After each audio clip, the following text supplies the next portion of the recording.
Hello guys, welcome to DGC classes. आज की इस वीडियो में हम सर्वाइवरशिप कर्व के बारे में बात करने वाले हैं। सर्वाइवरशिप कर्व जो है वो पॉपुलेशन इकोलॉजी का एक बहुत ही इंपॉर्टेंट टॉपिक है, जो कि एग्जाम पॉइंट ऑफ व्यू से बहुत ही इंपॉर्टेंट है। सो चलिए वीडियो डिस्कस करते हैं। So the death rate of population can be represented by survivorship curve. किसी भी पॉपुलेशन की डेथ रेट को सर्वाइवरशिप कर्व के द्वारा रिप्रेजेंट किया जाता है। Graph showing the number of individuals surviving to each age for a given species.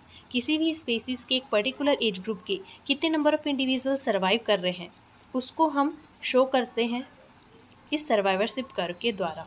Okay, तो हमको ये पता होना चाहिए पहले कि किसी भी पॉपुलेशन में 3 एज ग्रुप्स के इंडिविजुअल्स पाए जाते हैं, ठीक है। और उन 3 एज ग्रुप्स को इकोलॉजिकल एजेस कहते हैं। वो होते हैं प्री रिप्रोडक्टिव एज ग्रुप्स, जिसमें कि हम यंग वंस को या बच्चों को रख सकते हैं, ठीक है।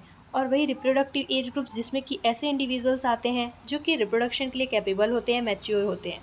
वही पोस्ट रिप्रोडक्टिव एज ग्रुप्स में ऐसे इंडिविजुअल्स को रखा जाता है जो कि ओल्ड एज वाले होते हैं, ठीक है। तो इन पर्टिकुलर एज ग्रुप्स के कितने नंबर ऑफ इंडिविजुअल सर्वाइव कर रहे हैं एक पर्टिकुलर टाइम पे, उसको हम सर्वाइवरशिप कर्व के द्वारा रिप्रेजेंट कर सकते हैं, ठीक है। जैसे कि ये ग्राफ दिख रहा है, यही है सर्वाइवरशिप कर्व, जिसमें वाई एक्सिस में नंबर ऑफ इंडिविजुअल सर्वाइविंग, कितने नंबर ऑफ इंडिविजुअल सर्वाइव कर रहे हैं उसको शो करा जाता है। और एक्स एक्सिस में percentage of maximum life expectancy, that means कि इसको हम सिंपलर वर्ड में बोल सकते हैं कि किसी भी स्पेसिस के एज को शो कर रहा है। दैट मीन्स कि 0 से 100 ईयर की एज के बीच में कितने सर्वाइव कर रहे हैं, वो सारी चीज़ों को हम इसे डिटरमाइन करेंगे। ओके, सो जो सर्वाइवरशिप कर्व होता है मेनली 3 टाइप्स का होता है। Type 1 survivorship curve, type 2 survivorship curve and type 3 curve. Okay, तो इसको हम 1 बाय 1 आगे डिस्कस करते हैं। सो फर्स्ट इज टाइप 1 और convex curve.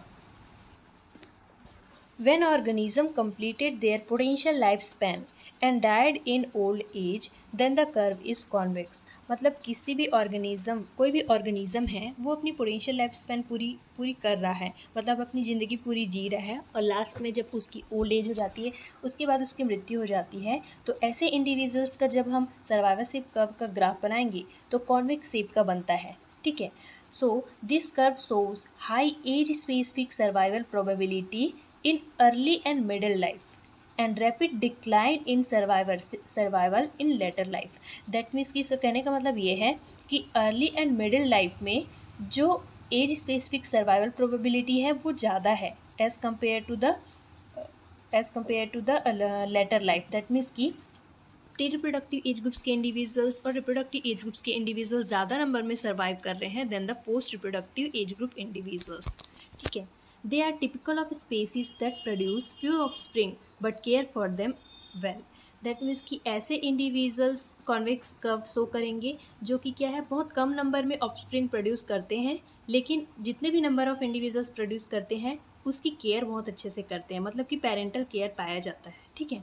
For example convex curve show करने वाले इंडिविजुअल्स का एग्जाम्पल है जिसकी मैन मतलब ह्यूमन हो गया, रैबिट हो गया, और बहुत सारे ऐसे मैमल्स हैं जो कॉन्वेक्स कर्व शो करते हैं। Okay, so the next is, यहाँ ग्राफ में आप देख रहे हैं कि ये जो रेड वाली लाइन जो है, रेड वाली कर्व, ये शो कर रहा है टाइप 1 कर्व को।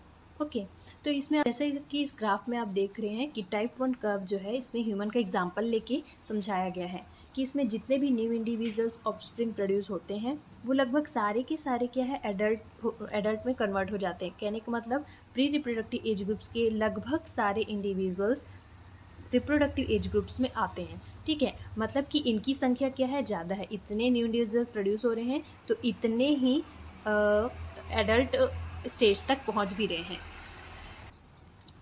लेकिन इनमें से बहुत ही कम जो है वो ओल्ड एज तक आते आते तक जिंदा रहते हैं। मतलब इनकी नंबर ऑफ़ इंडिविजुअल्स क्या हो रहा है, ओल्ड एज में कम हो रही है। इधर देखो नंबर ऑफ़ इंडिविजुअल्स शो कर रहा है यहाँ पे, तो ये क्या है, कम हो रही है ना। तो इस तरीके से हम कह सकते हैं कि प्री रिप्रोडक्टिव और रिप्रोडक्टिव एज ग्रुप्स की इंडिविजुअल्स का नंबर, मतलब उनकी सर्वाइवल प्रोबेबिलिटी क्या है, ज़्यादा है, लेकिन वही post reproductive age groups individual की सर्वाइवल प्रोबेबिलिटी क्या है, कम है, ठीक है।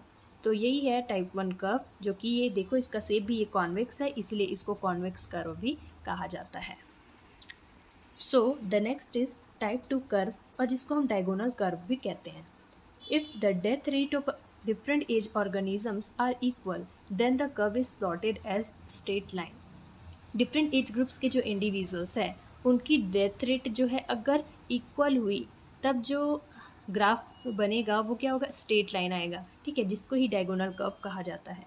This curve shows constant mortality rate या फिर survival probability regardless of age. मतलब ये एज स्पेसिफिक नहीं होता कि इस एज ग्रुप्स के इंडिविजुअल ज़्यादा सर्वाइव करेंगे या इस एज के इंडिविजुअल सर्वाइव नहीं करेंगे, ऐसा नहीं है. इसमें मोर्टेलिटी रेट सभी एज ग्रुप्स के इंडिविजुअल्स के लिए कांस्टेंट होती है या इक्वल होती है. ओके, इसके एग्जांपल्स हैं hydra, mice, many adult birds and lizards. Examples बहुत अच्छे से याद रखिएगा क्योंकि एग्जाम्पल से ही ज़्यादा से ज़्यादा क्वेश्चंस पूछे जाते हैं, डायरेक्ट क्वेश्चन पूछे जाते हैं. ओके, सो इसका डायग्राम के थ्रू देख सकते हैं एग्जाम्पल हम लोग. टाइप 2 कर्व जो कि ब्लू लाइन से शो हो रही है, तो इसमें बर्ड का एग्जाम्पल लेके बताया गया है कि ये बर्ड्स जो होती हैं लार्ज नंबर में एग प्रोड्यूस करती है ना. उनमें से कुछ ही हैं जो हैच हो पाते हैं और उनमें से भी कुछ ही हैं जो कि बर्ड्स बन पाते हैं, एडल्ट बर्ड्स में कन्वर्ट हो पाते हैं, है ना. मतलब इसकी जो डेथ रेट जो है कॉन्स्टेंटली डिक्लाइन हो रही है. हर एज ग्रुप क्या है, धीरे धीरे ख़त्म हो रही है. तो इसको हम बोल सकते हैं कि डेथ रेट सभी एजेस में क्या है, कांस्टेंट है ना. इसलिए ये एक डायगोनल लाइन शो करती है, इसलिए इसको डायगोनल कर्व भी कहते हैं. Okay, so next is type 3 curve और concave curve. Okay, this kind of curve is mostly found in such organisms who die before their potential life span. ऐसे individuals जो अपनी पोटेंशियल लाइफ स्पैन पूरी ही नहीं कर पाते, पहले ही अर्ली लाइफ स्टेज में ही वो ख़त्म हो जाते हैं, उनकी डेथ हो जाती है, तो ऐसे इंडिविजुअल्स कॉनकेव कर्व रिप्रेजेंट करते हैं, ठीक है. दे shows greatest mortality early in life. जैसे मैंने कहा वो अपने प्री रिप्रोडक्टिव एज में ही या फिर अर्ली लाइफ में ही वो उनकी डेथ हो जाती है, मोर्टेलिटी हो जाती है, इसीलिए वो क्या है, इस टाइप का कर्व शो करते हैं. This type of curve is characteristic of species that produce a large number of offspring. That means कि ऐसे स्पेसीज जो बहुत भारी मात्रा में, बहुत लार्ज अमाउंट पे क्या करते हैं, ऑफस्प्रिंग प्रोड्यूस करते हैं, लेकिन वो क्या होते हैं, बहुत ही वल्नरेबल होते हैं और उनको बहुत ज़्यादा खतरा रहता है, ठीक है. फॉर एग्जांपल अगर कोई फिश है वो बहुत लार्ज नंबर पे एग प्रोड्यूस करती है, ठीक है, तो उनमें से कुछ ही हैं जो कि फर्टिलाइज हो पाते हैं और कुछ ही हैं जो कि न्यू फिश में कन्वर्ट हो पाते हैं, है ना. तो क्या है, उनकी अर्ली लाइफ स्टेज में बहुत खतरा रहता है, उनके डेथ के चांसेस, डिस्ट्रॉय होने के चांसेस ज़्यादा रहते हैं, ठीक है. तो ऐसे इंडिविजुअल्स क्या है, टाइप 3 कर्व शो करते हैं. एग्जाम्पल्स में देखें तो fish, oyster and many invertebrates जो है वो क्या है, कॉनकेव कर्व शो करते हैं. ट्री जो है वो भी कॉनकेव कर्व शो करती है ना. जो टाइप 3 कर्व है, ये यहाँ पे एग्जांपल आप देख सकते हैं, ग्रीन लाइन से रिप्रेजेंट किया गया है कर्व को. तो जो प्लांट्स में भी हम देखते हैं तो क्या हो, वो लार्ज नंबर में सीड प्रोड्यूस करती है ना. मतलब सीड की संख्या क्या है, सबसे ज़्यादा होती है, लेकिन वही जो सीड्स हैं वो सीड्स क्या है, बहुत सारे डिस्ट्रॉय हो जाते हैं. उनमें से कुछ ही हैं जो कि प्लांट में कन्वर्ट हो पाते हैं, है ना. कुछ ही है जो प्लांट में कन्वर्ट हो पाते हैं, और जितने भी प्लांट बनते हैं लगभग सारे के सारे बड़े प्लांट में भी कन्वर्ट हो जाते हैं. कहने का मतलब जो यहाँ पे डेथ है वो क्या होता है, अर्ली लाइफ में ही हो जाती है. अर्ली स्टेज में भी जितना डिस्ट्रॉय होना है, या तो वो सीड स्टेज में ही हो जाएगी, या तो फिश का केस है तो एग स्टेज में ही ज़्यादा से ज़्यादा डिस्ट्रॉय हो जाते हैं. तो यहाँ पे मोर्टेलिटी डेथ रेट जो है वो अर्ली स्टेज में ज़्यादा है, ठीक है. तो इसी चीज़ को रिप्रेजेंट कर रहा है ये सर्वाइवरशिप कर्व, जिसको हमने एग्जांपल्स के थ्रू यहाँ पे अच्छे से देखा. आई होप कि वीडियो आपको समझ आया हो, और मैं कहूँगी कि एग्जांपल्स इसके अच्छे से याद रखना, क्योंकि डायरेक्ट क्वेश्चन पूछे जाते हैं कि फॉर एग्जांपल बहुत सारे एनिमल्स का नाम दे देगा, ऑर्गेनिजम्स का, और फिर पूछेगा कि ये किस टाइप का सर्वाइवरशिप कर्व शो करता है एंड ऑल. सो याद रखिए, and thank you so much for watching the video.